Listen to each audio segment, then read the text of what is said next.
ప్రజా engineer syndicate virgin county సొంత ఇల్లు కార్యక్రమానికి తిరిగి స్వాగతం.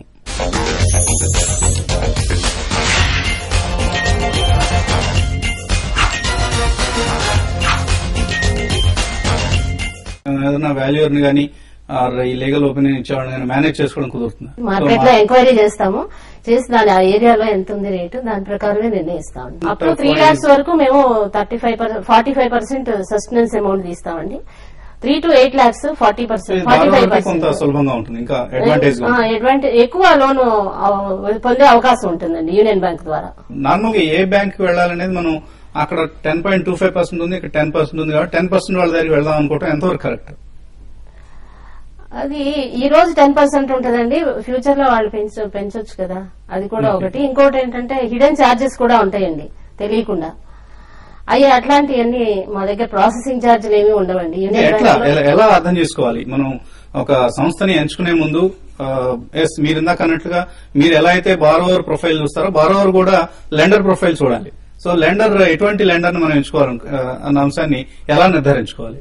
ఒక్కొక్కసారి మనకు తెలియకుండా కొన్ని సంస్థలు అంతర్లీనమైన ఛార్జెస్, హిడెన్ ఛార్జెస్ లక్ష్మి గారు ఉంటాయి వేయడం జరుగుతుంది. ఇక్కడ ప్రాసెసింగ్ ఫీజు తెలియడం అనేది కొంచెం కష్టమే. మామూలు బారోవర్కి మామూలు మనం ఎవరైతే లోన్ తీసుకోవాలనుకుంటున్నారో వాళ్ళకి అర్థం అవడం కొంచెం ఇబ్బంది. సడన్ గా ప్రీ ఈఎంఐ పేమెంట్ మీరు చేయాలని అంటారు. నేను హౌసింగ్ లోన్ తీసుకున్నప్పుడు అదే జరిగింది. యూనియన్ బ్యాంక్ లో ఇంకొక అడ్వాంటేజ్ ఉందండి. మన దగ్గర సర్ప్లస్ ఫండ్స్ ఉన్నాయనుకోండి, అదే ఆ పేమెంట్ చేస్తే ఆ రోజు నుంచి మీరు కట్టని అమౌంట్ అది డిడక్ట్ చేసి మిగిలిన దాని మీదే మేము వడ్డీ వేస్తామండి. శాలరీ క్లాస్ అందరికి కూడా టీడీఎస్ సర్టిఫికేట్ కావాలి. అంటే మీరు ఎంత పే చేశారు హౌసింగ్ లోన్ కి అన్న సర్టిఫికేట్ ఇవ్వడానికి. అటువంటి సర్టిఫికేట్ కొన్ని బ్యాంకులు 4-5 సార్లు తెప్పించుకుంటున్నాయి. అలా తెప్పించుకోకూడదు అనేది చాలా ముఖ్యమైన సర్టిఫికేట్. అది టైంకి ఇవ్వాల్సిన బాధ్యత మాకు తప్పకుండా ఉంది. త్వరగా రీపేమెంట్ చేసేసుకుంటే బెటర్, 15 years పెట్టుకోవడం బెటర్ అంటారు. వాళ్ళు లోన్ ఎలిజిబిలిటీ ఎక్కువ రావాలంటే ఎక్కువ సంవత్సరాలు పెట్టుకోవాల్సి వస్తుందండి. కానీ వడ్డీ పరంగా చూసుకుంటే వాళ్ళు తక్కువ 15 సంవత్సరాల్లో కనుక రీపేమెంట్ చేస్తే వాళ్ళు తొందరగా రుణ విముక్తులు అవుతారు, కట్టవలసింది కూడా తక్కువ ఉంటుందండి. భవిష్యత్తులో వడ్డీ రేట్లు తగ్గుతాయి అన్న ఒక అంచనా మార్కెట్ లో ఎక్కువగా ఉంది. సో ప్రతి 0.25% ఇంట్రెస్ట్ రేట్ తగ్గిన దానికి కస్టమర్ కి ఎటువంటి బెనిఫిట్ ఉంటుంది బారోవర్ కి? ఎక్కడైనా ఫైనాన్షియల్ ఇన్స్టిట్యూషన్స్ హిడెన్ ఛార్జెస్ వేస్తుంటే అక్కడ మాత్రం ఈ బెనిఫిట్ మనకు అంతగా కనబడదు. ఈ ఏదైతే బెనిఫిట్ వస్తుందో అది ఎక్కడ somewhere it is get nullified.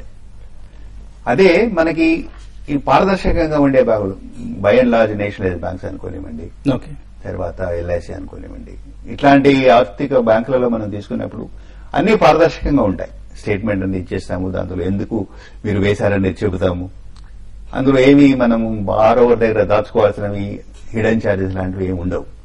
అటువంటిప్పుడు మనకి ఈ లాంగర్ పీరియడ్ లో వడ్డీ రేటు తేడాలలో కొంచెం మార్పు కనిపించడం అది తప్పకుండా ఉంటుందండి. ట్యాక్స్ బెనిఫిట్ ని దృష్టిలో ఉంచుకుని కూడా హోమ్ లోన్ తీసుకుంటున్నారు. కొంతమంది అవసరం లేకపోయినా కూడా వాళ్ళకి హోమ్ లోన్ ట్యాక్స్ బెనిఫిట్ వస్తుంది కదా తీసుకునే వాళ్ళు కూడా కొంతమంది చూస్తూ ఉంటాం. కోర్స్ వాళ్ళ సంఖ్య తక్కువగా ఉంటుంది అనుకోండి. ఈసారి బడ్జెట్ లో మనకి ₹1,00,000 అడిషనల్ బెనిఫిట్ ఇచ్చారు ఇంట్రెస్ట్ పేమెంట్స్ కి. సో దీన్ని ఎట్లా ఎక్స్ప్లెయిన్ చేస్తారు వ్యూయర్స్ కి? ఫస్ట్ హోమ్ లోన్ అయితే కనుక వాళ్ళకి 2.5 లక్షల వరకు వడ్డీ మీద మినహాయింపు వస్తుంది. ఇది చాలా మంచి అవకాశం. హోమ్ లోన్ మీద ఇచ్చిన ఈ బెనిఫిట్ కారణంగా ఇంతకుముందు 9 లక్షల రూపాయల ఇన్కమ్ ఉన్న వాళ్ళు 82,400 రూపాయలు ట్యాక్స్ గా చెల్లిస్తూ ఉంటే ఇప్పుడు ఈ కొత్తగా వచ్చిన ఈ బెనిఫిట్ వలన 61,800 మాత్రమే పే చేస్తున్నారు. అంటే ఆల్మోస్ట్ 20,000 రూపీస్ ట్యాక్స్ లో మనకి అడ్వాంటేజ్ కనిపిస్తుంది. సో ఒక మంచి బెనిఫిట్ ని చిదంబరం గారు ఈసారి బడ్జెట్ లో ఇచ్చారు. అవునండి. అండ్ ఎవరికి వర్తిస్తుంది ఈ పన్ను మినహాయింపు అనేది? ఫస్ట్ హోమ్ బయర్ అన్నారు. ట్యాక్స్ బ్రాకెట్ లో కూడా చాలా మంది వస్తున్నారు. వాళ్ళందరికీ ఖచ్చితంగా ఇది చాలా బెనిఫిట్ ఉంటుంది. అంతే, ఎందుకంటే నా వారికి నేను చూసుకున్నా కూడా నాకు గృహ లోన్ ఉంది. ఒక 40,000-50,000 వేల వరకు తేడా ఉంటుందన్నమాట. ఈ గృహ లోన్ తీసుకుంటే మనకు ఇన్స్టాల్మెంట్ రీపేమెంట్ లో కూడా మనకు సెక్షన్ 80C కలిసి వస్తుంది. తర్వాత అడిషనల్ డిడక్షన్ వచ్చింది. ఇప్పుడు అడిషనల్ డిడక్షన్ అంటే కొత్త వాళ్ళకి వర్తించదు కాబట్టి మనకి వర్తించదు. పాత వాళ్ళకి వర్తించదు అన్నప్పుడు ఒక చిన్న డౌట్, లేమెన్స్ డౌట్ అనుకోండి.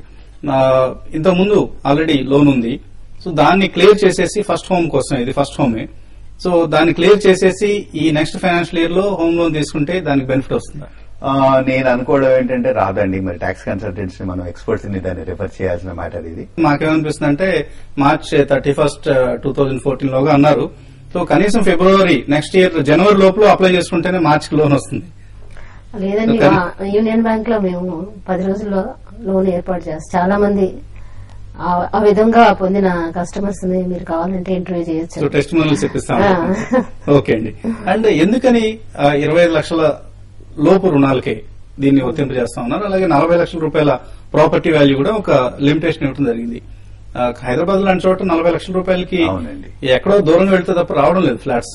30 లక్షల్లో తప్పకుండా ఒక ఫ్లాట్ అనేది ఈ రోజు 2 బెడ్రూమ్ ఫ్లాట్ వస్తుందండి, అందులో సందేహం లేదు. టైర్ 2 టైర్ 3 సిటీస్ లో వస్తుంది. కానీ హైదరాబాద్ లో కూడా 2 బెడ్రూమ్ హౌస్ 1000 SFT 1000 SFT అంటే 2500 ఫర్ SFT ఉంటుందండి. 25 lakhs టోటల్ కాస్ట్ ఉంటుంది. 3 బెడ్రూమ్ అంటే 40,000 వరకు 40 lakhs వరకు వస్తుందండి టోటల్ కాస్ట్. ఓకే అండి. అలాగే మొదటి జాయింట్ బారోవర్స్ ఉంటారు, వైఫ్ అండ్ హస్బెండ్ కలిసి తీసుకుంటారు, లేదా ఇంకో ఎవరైనా ఇద్దరు కలిసి తీసుకున్నప్పుడు బట్ ఈ ట్యాక్స్ ఎగ్జంప్షన్ ప్రయోజనం ఎవరికి వస్తుంది? ఇద్దరికి వర్తిస్తుందా లేకపోతే ఒకరికే వస్తుందా? వాళ్ళు క్లెయిమ్ చేసుకోవాలి, రిటర్న్ లో చూపించుకోవాలి. అది మేము ఎవరైనా క్లెయిమ్ చేస్తున్నాము జాయింట్ బారోవర్స్ లో రిటర్న్ లో చూపించుకోవాలి. అది మన ఆడిటర్ గారు సలహా ఇస్తారు. ఇద్దరు విడివిడిగా హోమ్ లోన్స్ తీసుకుంటే వైఫ్ అండ్ హస్బెండ్ ఎవరికి వేరేగా వస్తుంది. సో ఎవరి బెనిఫిట్ వాళ్ళకి వస్తుంది. అవునండి, ఇండివిజువల్ ఎర్నర్స్ కాబట్టి వాళ్ళు వేరేగా క్లెయిమ్ చేసుకోవాలి. అయితే లైఫ్ టైం ఇన్వెస్ట్మెంట్ కాబట్టి మనం వేసే ప్రతి అడుగు జాగ్రత్తగా వేయాలి. ఇంకొకటి మీకు తెలుసు, నిరర్థక ఆస్తుల సమస్య మనకి చాలా పెరిగిపోతుంది. ఎన్పిఎస్ అండి.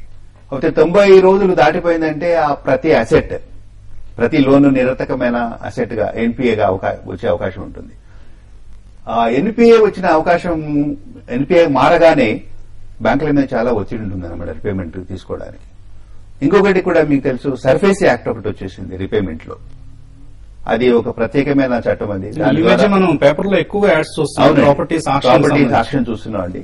దానికి కారణం ఏంటంటే మనం సరిగా మన రిపేమెంట్ ని మనం సరిగా ప్లాన్ చేసుకోవడం అనమాట.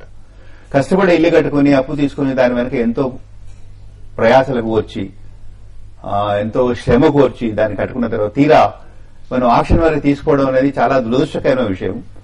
మాకు కూడా మా మనసులో కూడా చాలా కష్టంగా ఉంటుంది. ఏదైనా ఇల్లుని ఆక్షన్ చేయాలంటే, ఆ ఇంటి నుంచి ఇంటి వాళ్ళని బయటకు పంపి ఆక్షన్ చేయాలంటే అది మాకు చాలా బాధాకరమైన విషయం అనమాట. థ్యాంక్ యూ చక్రపాణి గారు, థ్యాంక్ యూ లక్ష్మి గారు, మా స్టూడియోకి వచ్చినందుకు, మీ విలువైన సలహాలు సూచనలు ఇచ్చినందుకు. సో హౌసింగ్ లోన్ తీసుకోవడానికి ఇదే ఉత్తమమైన సమయం. నెక్స్ట్ ఫైనాన్షియల్ ఇయర్ నుంచి అదనపు పన్ను రాయితీ ప్రయోజనం వస్తుంది కాబట్టి be prepared to purchase your dream home. So ఇది ఈ వారం ప్రజా ఇంజనీర్ సిండికేట్ సొంతిల్లు. వచ్చే వారం సొంతిల్లులో మళ్ళీ కలుద్దాం.